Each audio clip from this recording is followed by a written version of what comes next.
Episode की starting से ही हमें दिखाया जाता है कि मिस्टर बॉयलर अब क्लेमेंटाइन के सामने खड़े हैं। क्लेमेंटाइन अंदर घुसते ही बताती है कि वो मिस्टर बॉयलर को लेने आई है और यहाँ पे जो चारों गार्डियंस होते हैं जो कि गार्ड कर रहे होते हैं मिस्टर बॉयलर को, वो कहते हैं कि अब तुम यहाँ पास से बचकर नहीं जा पाओगी। क्लेमेंटाइन कहती है वो मिस्टर बॉयलर को इसलिए ले जाना चाहती है जिससे वो मरे हुए लोगों को जिंदा कर सके और अपनी एक ज़ॉम्बी आर्मी बना सके, और अब कुछ ही समय में वो तुम सभी लोगों को भी खत्म कर दूंगी और उसके बाद तुम सभी लोग मेरे ज़ॉम्बी वाले गुलाम बन जाओगे।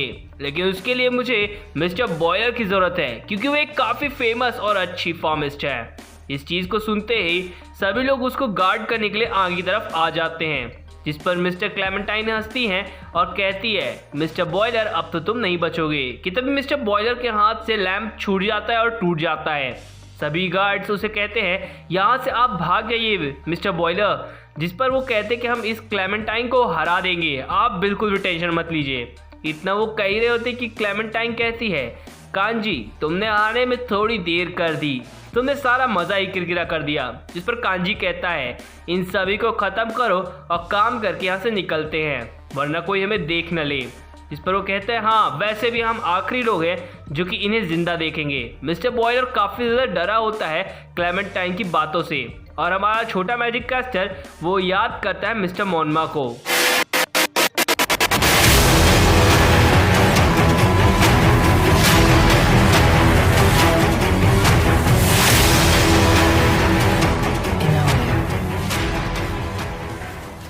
Chapter 8 twin sword of slashing death. उस होटल को दिखाया जाता है जिसके अंदर मिस्टर मोनमा अभी तक रह रहे थे। अब मिस्टर मोनमा हमारे हैमस्टर के साथ आए होते हैं यानी कि वाइस किंग के साथ, इसलिए अब उसे जगह के लिए परमिशन मांगनी पड़ती है और परमिशन उस होटल के थ्रू उसे मिल जाती है। सभी गांव वाले इस पर बात कर रहे होते हैं कि तभी वहाँ पे मिस्टर बॉयलर की ग्रैंड मदर आ जाती हैं और वो बताती है कि तुम ही हो ना जो कि अभी अभी मेरे ग्रैंडसन को यहाँ पास से तुम लोग गार्ड कर रहे थे। जिस पर वो बताता है हाँ हम ही हैं जो मिस्टर बॉयलर को गार्ड कर रहे थे। वो बताती है बूढ़ी औरत कि वो उसकी ग्रैंड मदर है जो कि उसी के साथ रहती है।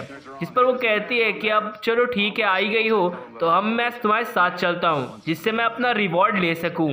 यहाँ पास से वो ग्रैंड मदर भी मान जाती है और साथ साथ चलती है, जिस पर हमारा हैमस्टर बोल पड़ता है जो कि उसी के लिए काफ़ी ज़्यादा आश्चर्य होता है और पता चलता है कि मिस्टर मोनमा ने ही उसे उस फॉरेस्ट के अंदर से कैप्चर किया है।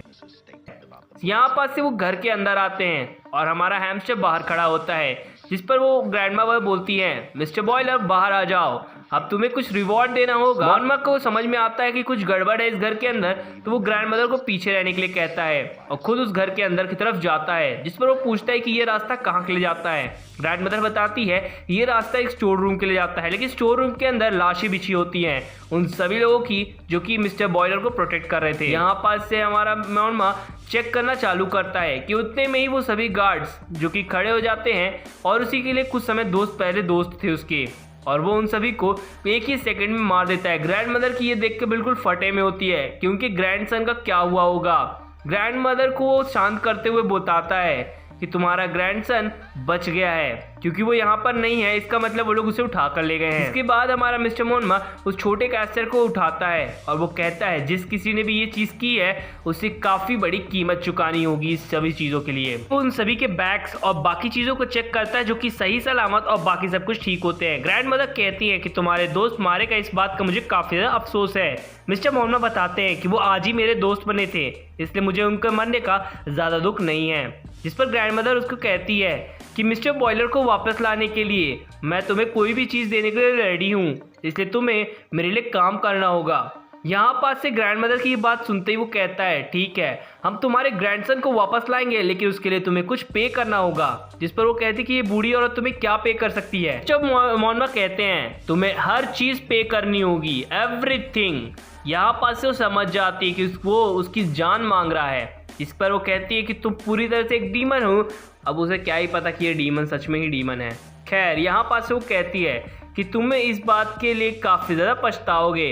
यहाँ पास वो काफ़ी ज़्यादा गुस्से में होती है लेकिन वो कुछ नहीं कर पाती क्योंकि उसे अपने ग्रैंडसन को वापस लाना होता है यानी कि मिस्टर बॉयलर को।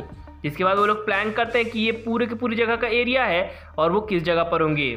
वो लाशों की तरफ देखता है और गैस करता है कि उस सभी लाशों से वो पेंडेंट गायब है जो कि प्लेटिनम का होता है। यहाँ पास से वो पूछता है नाबे से, नाबे कहती है शायद ये वर्थलेस होगा कि तभी कॉल आता है इंटोमैन का जो कि बताती है कि वो वीडियो के थ्रू बात कराना चाहती थी, इसलिए उसने कॉल किया है। जिस पर वो बताता है कि वो किसी काम के बीच में है, इसलिए वो बिल्कुल भी बात कर नहीं सकता। जिसके बाद वो कहते हैं कि अब हमें पता करना होगा कि वो लोग कहाँ पर हैं। जिसके बाद वो एक पोटली निकालता है। मोनमा कहता है इस पोटली के अंदर से मैंने काफ़ी सारे पेजेस निकाले हैं। एक्चुअल में इन पेजेस के अंदर उन सभी चीज़ों का नॉलेज होता है जिससे आप किसी भी चीज़ जगह का पता कर सकते हो कि वो बंदा किस जगह पर एग्जैक्टली होगा। यहाँ पास से वो नाबे को देता है। नाबे उन सभी पेपर्स को एक एक करके हवा में उछालती है और वो पेपर कुछ ही समय में वैनिश हो जाते हैं। यानी कि उन सभी पेपर को हवा में उछालने के बाद वो सारा नॉलेज अब हमारे नाबे के अंदर आ जाता है। नाबे एक एक करके उस सभी पेजेस को उछालती है और उसे पता चल जाता है। वो बताती है कि इस जगह पर है। एक्चुअल में वो जगह का होती है सिमेट्री, यानी कि ऐसी जगह जहाँ पे लोगों को मरे हुए लोगों को दफनाया जाता है, जहाँ पे उनकी लाशें होती हैं। और ये पता चलता है कि मिस्टर बॉयलर भी उन्हीं 1000 डेड लोगों के बीच में खड़ा है। यहाँ पास से वो कहते हैं कि हमें सिमेट्री चलना होगा और इस चीज़ के बारे में वो ग्रैंड मदर को भी बता देते हैं कि तुम्हारा बेटा अभी ठीक है, लेकिन वो काफ़ी हज़ारों की तादाद में मरे हुए लोगों के बीच में खड़ा है। जिस सुनकर वो काफ़ी ज़्यादा चिंतित होती है और कहती है बस तुम मेरे ग्रैंडसन को वापस लाओ।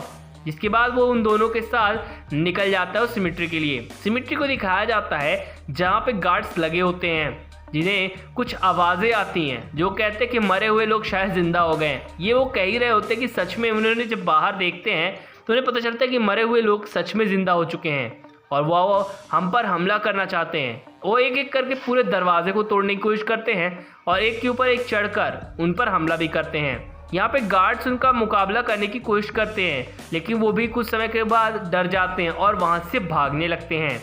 यहाँ पास से हमारा मिस्टर मोहनमा अपने हैमस्टर के ऊपर बैठकर आता है, साथ साथ नाबे भी। जिस पर यहाँ पे गार्ड्स कहते हैं ओ तो तुम एक प्लैटिनम वाले हो बंदे हो, और कहते हो कि इसका कोई मतलब नहीं, तुम क्वींस के सामने टिक भी नहीं पाओगे। जिस पर वो कहता है नाबे तुम मुझे अपना स्वॉर्ड दो, मेरा स्वॉर्ड दो। जिस पर वो उसका अपना स्वॉर्ड लेता है और वहाँ पे काफ़ी बड़े स्केलेटन के मॉन्स्टर को ऊपर फेंक देता है। जिसके बाद वो स्केलेटन मॉन्स्टर वहीं के वहीं गिर जाता है। इसको देखते हुए सारे के सारे गार्ड्स काफ़ी ज़्यादा शॉक में आ जाते हैं और वो अपना एक और स्वॉर्ड लेता है और दौड़कर पहुंच जाता है। एक्चुअल में उसने गेट खोलने के लिए भी कहा था, लेकिन वो गेट नहीं खोला। साथ ही साथ हमारा मिकी माउस वाइस किंग भी जंप करके उस जगह से निकल जाता है। जिस पर सभी लोग कहते हैं एक सेकंड, तुमने ध्यान दिया हो तो आवाज़ आना बंद हो चुकी है। इसका मतलब वो लोग काफ़ी तगड़े खिलाड़ी हैं। और यहाँ पास से फाइट चालू होती है। अभी भी वाइस किंग उससे माफ़ी मांगता है कि नाबे मुझे माफ़ कर दो, क्योंकि मैं इन सभी से बहुत ज़्यादा डरता हूँ, इसलिए तुम्हें मुझे उठाकर ले जाना पड़ रहा है। जिस पर नाबे क्वेश्चनिंग कर देती है मिस्टर मोहनमा से कि ये बताइए हम लोग इनकी मदद क्यों कर रहे हैं। जिस पर वो कहता है कि मेरा एक काफ़ी बड़ा प्लान है। जिस पर वो समझ नहीं पाती है और कहती है कि बस पहले इन सभी जगहों का रास्ता खाली करो जिससे हम लोग उस सिमेट्री तक पहुंच पाएं। यहाँ पास से वो कहती कि ठीक है, लेकिन उतने में ही हमारे मिस्टर मोहनमा को पता नहीं क्या हो जाता है कि वो अपना एक मैजिक कास्ट करता है। और वो मैजिक कुछ इस तरह से होता है कि वहाँ पे वो 2 लोग को बुलाता है जो कि खुद भी शायद मरे हुए हैं, और यहाँ पास से वो उन्हें अटैक करने के लिए कह देता है जिससे उसके लिए रास्ता क्लियर हो सके। और वो दोनों बंदे ऐसा ही करते हैं और वहाँ पे अटैक करते हैं जिससे उसका रास्ता क्लियर हो जाता है। यहाँ पे हमें कांजी को दिखाया जाता है जो कि उसी डीमन हार्ट को लिया होता है। और हमारा मिकी माउस यानी कि हैमस्टर काफ़ी ज़्यादा डरा होता है और कहता है आपको यहाँ पर मुझे छोड़कर नहीं जाना चाहिए था मास्टर। जिस पर मोहनमा कहता है कांजी तुम यहाँ पर क्यों आए हो और ये सब करना बंद कर दो। यहाँ पर वो कहता है मिस्टर कांजी अगर तुम मेरा नाम जानते हो इसका मतलब तुम काफ़ी अच्छे खिलाड़ी हो सकते हो। जिस पर वो कहता है कि जो भी तुम ये मरे हुए लोग को जिंदा कर रहे हो वो सब करना बंद करो और साथ साथ उसको बाहर बुलाओ जिसने ये सब आइडिया तुम्हें दिया है। और वहाँ पास से हमारी बाहर आती है क्लेमेंटाइन, जिस पर वो उसका नाम पूछती है क्योंकि वो काफ़ी ज़्यादा कॉन्फिडेंट लग रहा होता है। मिस्टर मोहनमा उसे कपड़ा हटाने के लिए कहता है, जिस पर वो कहती क्या तुम मेरे साथ खेलना चाहते हो। और यहाँ पे उसे काफ़ी सारे वही प्लैटिनम बैचेस मिलते हैं, जिससे उसे समझ में आता है कि उन सभी लोगों को इसने मारकर अब एक मरे हुए ज़ॉम्बी टाइप में बदल दिया है। जिस पर वो कहता है कि मैं इस लड़की से फाइट करने जा रहा हूँ यानी क्लेमेंटाइन से, और नाबे को ऑर्डर देता है कि तुम कांजी को हरा दो और वो एक सब जो भी कर रहा है वो बंद कर दिया जाए। जिसके बाद वहाँ पास से हमारा क्लेमेंटाइन और हमारा मिस्टर मोनमा निकल जाता है, जिस पर कांजी कहते हैं कि ये लड़की बिल्कुल भी हार्मलेस नहीं है, इसलिए हम फिर से अपना काम करना चालू करते हैं। जिस पर अब हमारी मतलब नाबे को काफ़ी गुस्सा आता है। वो इलेक्ट्रिक शॉक का इतना बड़ा मतलब मारती है जिससे आसपास के जो भी मेंबर्स होते हैं वो सब गिर जाते हैं, सिवाय कांजी के, क्योंकि कांजी के पास वो हार्ट है, यानी कि जो डीमन हार्ट है वो काफ़ी ज़्यादा शक्तिशाली है। दूसरी तरफ हमें दिखाया जाता है काफ़ी ज़्यादा मुस्कुरा रही होती है और कहती है शायद तुम किसी तरह का रिवेंज लेने आए हो, क्योंकि मैंने अभी कुछ समय पहले तुम्हारे दोस्तों को ख़त्म किया। जिस पर वो बताता है कि नहीं, वो बिल्कुल भी तुमसे रिवेंज लेने नहीं आया है, मैं बस तुम्हें इन सभी मरे हुए लोगों को वापस से जिंदा करके इस जगह पे तबाही मचाने नहीं देना चाहता। जिस पर वो कहती ओ तो फिर मुझे मज़ा नहीं आएगा फाइट करने में, क्योंकि तुम गुस्से में हो ही नहीं। अगर तुम गुस्से में होते और तुम्हारे इमोशंस के साथ खेले मुझे ज़्यादा मज़ा आता। इसके बाद वो बताता है कि तुम वैसे ही मर ही जाओगे कुछ समय में। जिस पर मिसेस क्लेमेंटाइन बोलती है कि मैंने काफ़ी बड़े बड़े योद्धाओं को हराया है, लेकिन तुम काफ़ी ज़्यादा कॉन्फिडेंट लग रहे हो, लेकिन मैं तुम्हें भी हरा दूंगी। और वो अपने का ये चीज़ काफ़ी क्रिपी वे में कहती है। यहाँ पास वो कहती है कि तुम मेरे हाथों बिल्कुल तबाह किए जाओगे, बिल्कुल एक चींटी की तरह मसल दिए जाओगे। अब दोनों ही लोग फाइटिंग करने के लिए बिल्कुल रेडी होते हैं और एक दूसरे की तरफ देखते हैं। जिस पर मिस्टर मोनमा कहता है तो फाइट हम लोग चालू करते हैं, और ये कहते ही वहाँ पर एपिसोड एंड हो। अगर आपको मेरी एक्सप्रेशन अच्छी लगी हो तो प्लीज़ इस चैनल को सब्सक्राइब कर देना, बेल आइकन को भी प्रेस कर देना। मेरा इंस्टाग्राम पेज है तो उसे जाके फॉलो कर लिए, लिंक है डिस्क्रिप्शन, साथ साथ फेसबुक और डिस्कॉर्ड पर भी। Thank you.